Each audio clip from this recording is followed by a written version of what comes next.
I am and have been thoroughly convinced that a free press is an essential factor in democratic government. The most important role of the press is to keep its readers informed of what is going on in government.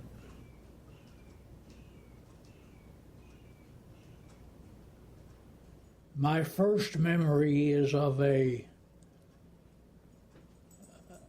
room in a rented home in Chickasha, Oklahoma, Chickasha, Chickasha, where I lived for 17 years and went to high school and graduated and won a scholarship to Harvard College, where I went in 1942. After my freshman year, I was drafted and I went into the U.S. Army Air Force. That training was of no help to my civilian occupation.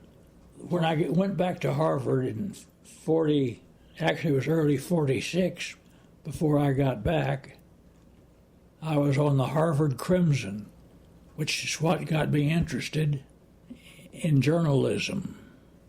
So that by the time I graduated, I had decided I wanted to be in journalism. On any newspaper, the publisher can be anything he wants to be. And when I got here, David Lindsay, Lindsay, was the senior member of the family which owned the newspaper.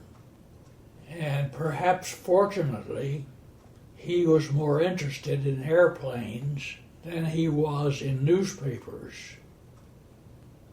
So that while he had authority to be anything that he wanted to be, he let me be pretty free to do what I thought was best to do.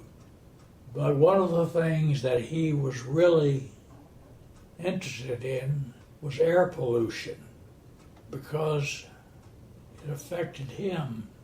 He was very sensitive, and since he was flying a lot, he could see where the pollution was coming from. And it was coming from Polk County. He took a great interest in reducing air pollution, which he passed along to me, so that I had to do a lot of learning about the environment and air pollution and how hazardous it is and how it can be combated, which is how it happened that the Sarasota Herald-Tribune became just about the outstanding organ of information about air pollution in Florida. And we took a great interest in this subject and wrote a great deal about it so that our readers would have the information they needed to be good citizens. The Herald-Tribune was pretty independent, and David Lindsay was pretty independent. And I think the owners since him have not changed much of that emphasis, and the people at the Herald-Tribune, they are still reporting on the sins of the phosphate companies and the remedies which should be taken. But over the course of 20 years or so, there were many opportunities that we had to support or to oppose governmental objectives which affected the quality of air pollution or air pollution control. You already know that here in Florida we have one of the most important of all the elements needed to sustain life on Earth. Its name is phosphorus. Without it, people and animals would die, and plants would not grow. The phosphorus here in the phosphate rock is of vital importance to us all.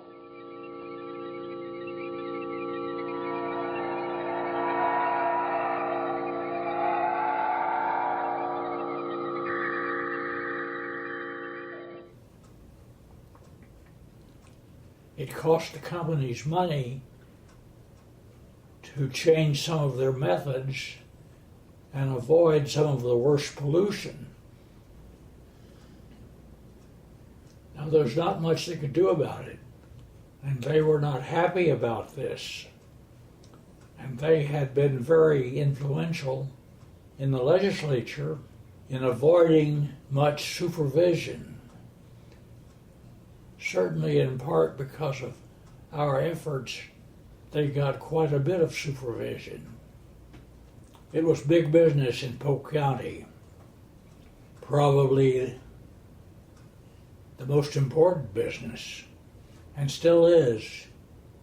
It requires government action to recognize and measure air pollution and to take action to reduce it.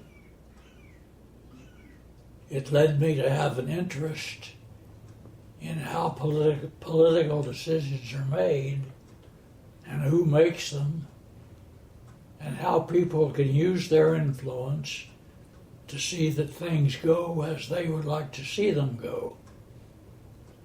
I do not contend that this was balanced reporting. You know, we went out of our way to report what we thought was important.